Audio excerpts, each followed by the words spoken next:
Assalamualaikum warahmatullahi wabarakatuh. Halo guys, kembali lagi bersama saya Bobby Herian. Kali ini saya mau sedikit sharing ya. Jadi gini guys, Ini perbedaan antara mencintai pria atau wanita lain ya, yang bukan pasangan sah Anda, yang bukan pasangan mahram, dalam artian ini bukan istri atau suami Anda, ya.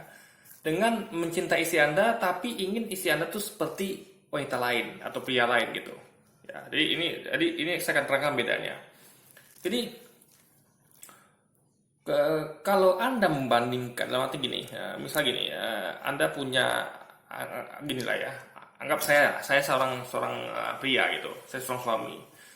Saya bandingkan istri saya dengan wanita lain.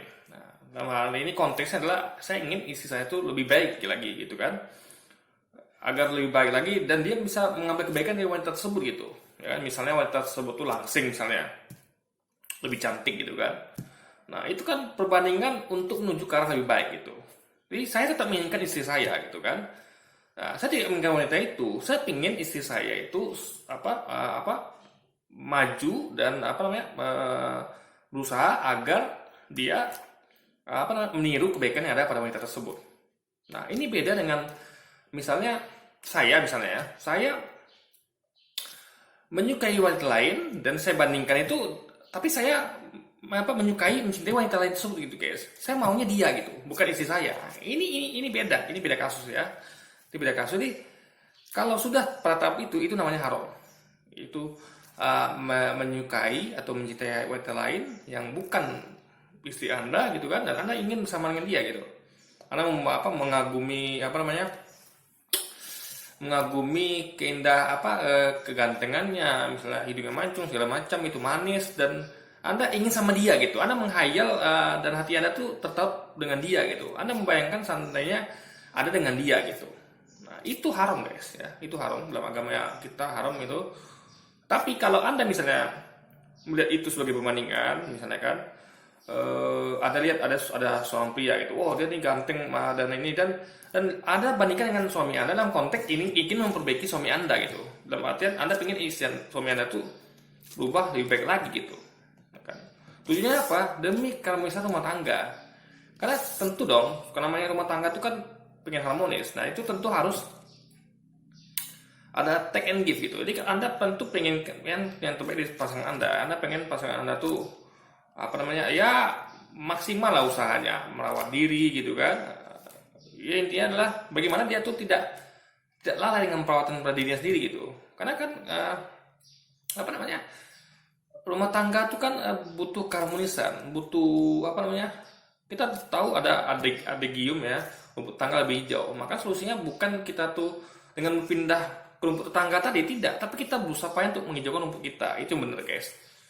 Jadi Anda tidak boleh menyukai rumput tangga yang lebih hijau itu gitu. Tapi Anda gunakan itu sebagai cambuk agar rumput Anda lebih hijau, gitu loh guys. Anda tetap mencintai rumput Anda, ya, tidak mencintai rumput tangga, tapi Anda hanya gunakan itu sebagai perbandingan untuk membuat rumput Anda juga hijau gitu, atau bahkan lebih hijau lagi. Bukan dengan Anda itu malah menyukai rumput tangga lebih hijau itu. Nah, itu bedanya guys. Nah, jadi gini. Saya mau cerita lagi ya. Waktu dulu itu saya pernah waktu zaman jahiliyah ya. Sekitar tahun 2000-an lah guys, sekitar tahun 2000 berapa ya, sekitar tahun 2008 lah ya, 2008 itu saya di zaman jahiliyah dulu ya. Waktu itu saya masih pacaran, itu tahu kalau itu sebenarnya haram, maka saya hijrah, saya nggak mau lagi pacaran gitu kan. Waktu saya pernah pacaran dan waktu itu saya suka sama wanitanya guys gitu kan, saya suka sama wanitanya. Dia itu tipe saya banget gitu. Jadi saya suka dia tuh memang manis gitu kan. Oke lah, cantiknya oke lah gitu kan. Nah, tapi ada satu yang kurang bagi saya guys. Karena saya kan orangnya tinggi gitu kan. Jadi dia tuh menurut saya terlalu pendek gitu. Nah, jadi gini. Ada yang batas yang nggak bisa manusia lampaui gitu kan. Ada yang masih bisa gitu, ya kan. Contoh misalnya kayak hal-hal yang haram agama, misalnya dia operasi plastik itu kan haram gitu kan, itu nggak boleh dilampaui batas itu batasnya. Jadi apa bisa anda kerjakan ya, asal tidak melanggar syariat. Makanya saya minta kepada dia ya, coba apa namanya, kamu itu saya tahu cara meninggikan badan. Kebetulan waktu itu saya pernah waktu sekolah itu kan, saya waktu SMP ya. SMP itu saya kelas 1 itu ya, saya punya teman cowok ya, kelas 3 SMP. Apa kelas 1 sama-sama kelas 1, itu dia lebih tinggi daripada saya, guys. Saya cuma setinggi bahunya gitu. Nah, jadi waktu itu saya membaca-baca gimana saya supaya bisa tinggi, cepat tinggi gitu kan. Nah, saya baca-baca waktu itu, saya temukan resep-resep gitu guys. Jadi caranya adalah ini sekaligus saya beritahu ya, sharing pengalaman. Itu kita harus makan banyak ikan, lalu kerang-kerangan ya. Jadi apa namanya, waktu itu ada kebetulan nenek saya tuh suka bawa kerang namanya pensi dari Sumatera Barat, dari Bukit Tinggi itu ya. Dia beli mah berbaskom-baskom guys. Jadi dia pulang itu selalu minimal bawa 2 baskom itu. Jadi baskomnya gede guys, baskomnya tuh udah kayak ember gitu, ember yang gede gitu loh ya kan. Dan satu ember tuh saya sendiri gitu guys. Jadi nenek saya tuh tahu kalau saya suka sama kerang itu, makanya pensi itu satu ember tuh untuk saya sendiri gitu. Yang lain tuh mereka bagi-bagi gitu ya kan. Jadi, itulah sayangnya nenek saya sama saya gitu. Jadi saya tahu rumusnya gitu. Jadi kalau saya rajin membaca, saya tahu cara tinggi itu begitu. Makan kerang-kerangan, ikan, lalu minum air tebu, minum susu, dan olahraga. Olahraganya 2 guys. Olahraganya tuh itu ring stop ya, atau ring stop, sama lompat-lompat. Lompat-lompatnya boleh pakai tali, boleh pakai tidak. Yang penting lompat-lompat itu harus setinggi mungkin. Jadi Anda betul-betul menghentakkan kaki Anda ke bumi ya, boleh lantai, boleh rumput. Intinya di bawah itu harus ada hentakkan kaki Anda setinggi mungkin gitu. Dan sebanyak mungkin lompatannya gitu kan. Kalau saya waktu itu 100 kali minimal. Dan saya ulang-ulang terus gitu kan. Makanya waktu kelas 3 SMP 2 tahun lalu itu saya malah lebih tinggi dari dia guys. Yang awalnya setelah 1 SMP saya itu sebahu dia, kelas 3 SMP ketika kami kami kan selalu sekelas itu guys ya, selalu sekelas. Saya ingat namanya itu Febri guys, masih ingat saya namanya, itulah Febri. Jadi kalau Febri nonton video ini ya, Anda masih ingat waktu itu kita di SMP berapa waktu ya, SMP 4 guys ya, SMP 4 ya. Jadi waktu itu dalam waktu 2 tahun saya bisa lebih tinggi dari dia gitu. Jadi awalnya dia yang saya setinggi bahu dia, akhirnya dia yang setinggi bahu saya gitu guys. Jadi 2 tahun itu memang itu berhasil gitu. Nah makanya itu saya saya kasih tahu tuh resep pada waktu itu pacar saya gitu kan. Nah akhirnya dia memperhatikan itu gitu ya kan itu kan masih masuk akal gitu. Jadi kan bukan suntik putih atau apa namanya, ibaratnya apa ya, yang haram dalam agama lah, misalnya kayak operasi plastik gitu kan. Itu kan masih terjangkau dalam artian oke lah dia, misalnya dia dia nggak ada uang tuh beli kerang atau makan ikan, susu apa, yang penting minimal yang kayak aksi kayak olahraganya itulah, kayak ring stop sama lompat-lompat setinggi mungkin gitu kan, sebanyak mungkin gitu. Nah jadi waktu itu saya akan bertanya progresnya. Jadi dia waktu itu dia awalnya semangat gitu guys, dia semangat gitu kan, dan saya apresiasi itu gitu. Nah, jadi waktu itu berlalu sekitar beberapa minggu ya. Jadi saya lihat itu belum ada perubahan. Tapi saya tanya terus gitu kan, dia masih melakukan itu ya. Nah, jadi saya menghargai guys. Jadi itu cukup bagi saya untuk mempertahankan dia gitu, untuk ibaratnya komitmen dengan dia gitu, meskipun haram ya, itu jangan lakukan, jangan tidur pacaran itu haram, tapi itulah jadi waktu zaman jahiliyah dulu gitu kan. Jadi saya itu tetap mempertahankan dia karena saya lihat dia mau berusaha gitu. Jadi bagi saya hasil tuh enggak suatu hal yang penting gitu guys. Kemauannya untuk berusaha itu yang membuat kita tuh respect gitu, kita tuh mempertahankan dia, kita tuh tahu kalau dia tuh memang serius dengan kita gitu, karena kita nilai kan di usahanya gitu. Karena hasil itu kan bukan dia lagi tentukan, tapi Allah gitu kan. Manusia cuma bisa berusaha, Allah tentukan. Jadi di situ sampai pada suatu waktu ya, akhirnya dia berkata dia sudah kendor guys. Saya tanya kan, lagi malas gitu. Jadi lebih banyak malas daripada iyanya gitu. Jadi itu membuat saya berpikir gitu, membuat saya tuh karena gini guys, saya kan orangnya tinggi gitu, dan dia memang orangnya cukup pendek. Menurut saya itu Kalau dia sudah malas, berarti saya berpikir sudah, berarti dia ini sudah tinggal serius sama saya gitu. Jadi ibaratnya apa namanya? Kayaknya saya udahan deh sama dia gitu kan. Jadi waktu itu dengan berhati saya terpaksa memutuskan komitmen dengan dia gitu. Karena saya nilai bukan karena dia tuh nggak tinggi ya, tapi karena dia tuh udah tidak menunjukkan usaha lagi untuk tetap menjaga komitmen gitu. Padahal kalau misalnya dia, misalnya gini deh, misalnya dia berusaha terus gitu kan, anggaplah 3 bulan aja gitu, atau 6 bulan atau setahun lah gitu, kan itu nggak berat gitu kan. Ibaratnya dia sehari aja dia tiap hari tuh nggak pernah absen, lupa untuk melakukan itu gitu, untuk berusaha gitu, itu kan tetap akan dihargai karena itu kan bukti kalau dia memang komitmen gitu. Tapi kan faktanya tidak gitu, dia udah mulai malas-malasan gitu kan. Jadi saya pikir apa dia nggak ngerti dengan apa namanya gap antara kita berdua gitu kan. Makanya saya dengan berarti terpaksa memutuskannya gitu kan. Memang kesannya agak kejam gitu guys, tapi apa namanya itu kan namanya komitmen gitu kan. Jadi apa ya? Jadi intinya adalah pasangan itu yang jadi pasangan yang itu tuh kan yang parahnya itu kan kalau nengok hasil gitu. Ibaratnya apa namanya dia menuntut harus tinggi gitu kan. Itu kan parah apa gitu kan. Karena kan hasil bukan kita tentukan, tapi kalau usahanya bisa kita nilai gitu. Jadi intinya adalah pasangan yang baik itu adalah karena saya itu cuma pengen dia berusaha gitu untuk menunjukkan komitmen itu. Nah, jadi gitu guys. Jadi nah, kembali kepada misalnya apa namanya? Misalnya gini, saya pengen istri saya itu langsing seperti wanita lain gitu. Apa atau karena gini guys, apa ketika saya misalnya ketika saya atau kita itu mau minang seorang perempuan, berarti dia tuh punya basicnya. Ingat dia punya basic ya. Karena kita nggak mungkin mau menikahi wanita itu yang kita nggak punya basic pada dia gitu. Basic artinya gini. Menurut kita kecantikannya lumayan lah, cukup untuk membuat kita tuh mau menikahi dia gitu. Nah, tentu ada faktor lain yang paling penting yaitu kebaikannya, kepolosannya, apa namanya, kesederhanaannya dan apa namanya kecantikan hatinya gitu kan. Nah, cuman apa namanya nih apa namanya tentu tentu itu semua kan perlu terus diasah, terus dijaga gitu. Ibaratnya kalau suatu suatu apa ya, suatu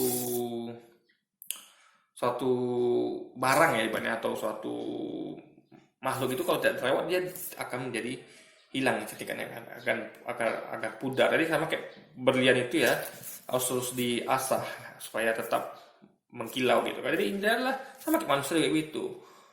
Pria wanita sama seperti itu guys. Jadi harus terus diasah, terus digosok biar terus berkilau gitu. Nah, jadi ada fase-fase di mana ketika seorang wanita ketika pacaran itu atau ketika belum nikah mereka tuh apa namanya mentang-mentang jomblo gitu kan, mereka belum punya pasangan, mereka tuh merawat diri gitu kan. Tentu yang dalam hal ini adalah kerangka tetap pada syariat gitu. Tapi sayangnya ketika mereka menikah, mereka tidak lagi merawat diri gitu. Mereka tuh anggap sepele suaminya. Mereka tuh tidak mau. Padahal mereka tuh kan sebenarnya kan kalau menikah tuh kan pengabdian gitu.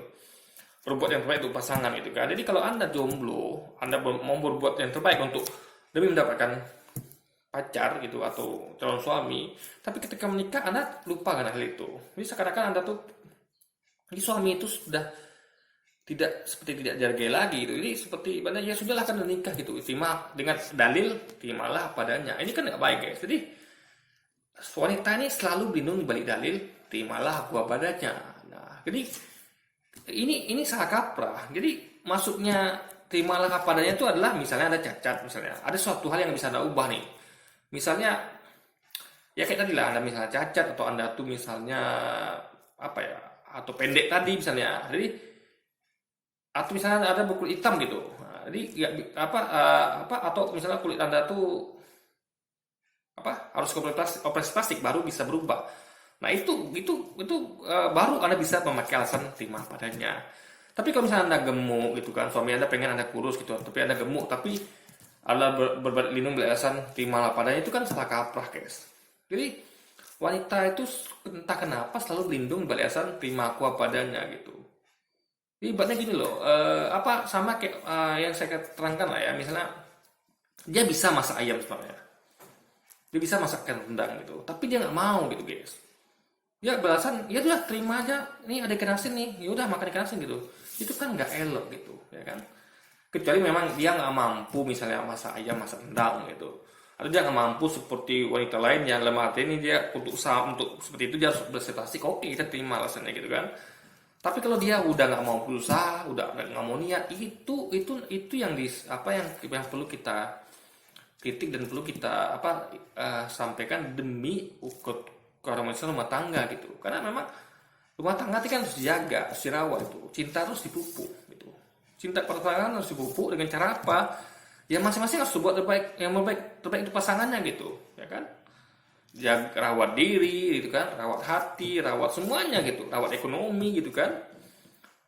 Jadi cinta pun perlu dirawat guys. Jadi nggak bisa dibiarkan bersemak belukar, itu nggak bisa. Jadi makanya cinta tuh perlu dipupuk, apalagi kalau sudah berumah tangga itu sedang itulah yang perlu dipupuk sebenarnya. Bukan cinta ketika kita belum menikah gitu kan, itu kan masih haram gitu. Jadi ketika cinta rumah tangga itu yang harus dipupukkan, itu kan yang halal itu. Jadi makanya ketika ada seorang suami menginginkan istrinya, dia tetap mencintai istrinya ini. Karena dia punya basic di situ. Jadi menganggap istrinya ini memang sudah berlian, tapi berlian ini nggak digosok lagi guys. Jadi ketika dia ketemu berlian itu kan, oh berlian itu berkilau gitu.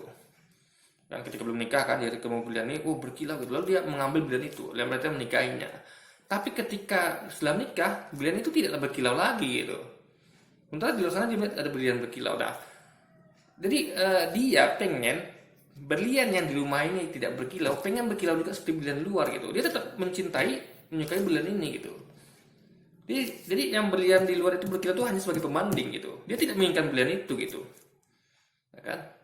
Dia tetap menginginkan berlian yang dimiliki gitu, ya kan? Nah ini beda konteksnya dengan ada di rumah berlian tidak berkilau gitu kan. Dia nggak mau berlian ini guys, dia maunya sama berlian di luar sana yang berkilau gitu. Jadi sama kayak misalnya wanita, dia anggap suaminya nih dia suka sama laki-laki lain gitu kan. Dia membandingkan, nggak tahu laki-laki ini lebih baik daripada suamiku, padahal belum tentu, padahal dia belum kenal sama pria tersebut, bagaimana watak sifatnya segala macamnya gitu kan. Karena kan tidak pernah bergaul dengan pria tersebut, dan itu pun tentu haram ya gitu kan. Nah lalu dia pengen pria tersebut gitu di atas suaminya, ini salah guys, ini haram ya. Tapi kalau dia mau suaminya pengen seperti pria tersebut, dalam artian mau berusaha gitu mengubah suaminya lebih baik lagi, dia tetap mencintai suaminya, itu adalah suatu kebaikan gitu. Dia pengen suaminya maju gitu kan. Jadi selagi makanya hati-hati ya. Anda harus bisa bedakan ini. Jadi mana yang halal, mana yang haram, mana yang baik, mana yang buruk, itu harus bisa Anda bedakan. Baik ketika Anda pengen pasangan Anda ya, yang Anda cintai itu pengen lebih baik lagi gitu ya, untuk memupuk rasa cinta, untuk memupuk kebahagiaan rumah tangga, keharmonisan rumah tangga itu. Karena Anda tahu suami dan istri Anda yang halal gitu, dan itu haram gitu kan. Jadi dan haram ketika Anda menyukai pria atau wanita lain yang bukan suami istri Anda, dan Anda berfantasi tentangnya gitu kan, Anda mengaguminya ya kan, dan Anda menginginkan dia gitu. Jadi sehingga Anda mengesampingkan pasangan Anda gitu loh guys. Oke, jadi berbeda ya, kasusnya berbeda. Tinggal sekarang Anda termasuk yang mana. Kalau saya termasuk yang pertama, saya tetap mencintai pasangan saya, tapi saya pengen dia lebih baik lagi gitu. Ya kan? Saya pengen lebih baik lagi, saya pengen tetap menginginkan dia, saya pengen dia lebih baik lagi ya, agar untuk menjaga keharmonisan rumah tangga gitu. Karena kan indah kalau suami yang berbuat terbaik untuk istrinya, juga sebaliknya gitu kan. Itulah yang perlu kita jaga bersama-sama demi keutuhan dan keharmonisan rumah tangga kita semua guys. Oke, jadi semoga keluarga kita adalah keluarga yang mawaddah, sakinah ya kan, dan warohmah ya, mudah-mudahan ya, kita doakan semuanya. Jadi bagi Anda yang masih menyimpan rasa suka, rasa cinta kepada wanita atau pria yang bukan muhrim, ya Anda harus berjuang untuk melawannya. Karena itu tidak halal bagi Anda, yang halal hanya pasangan Anda.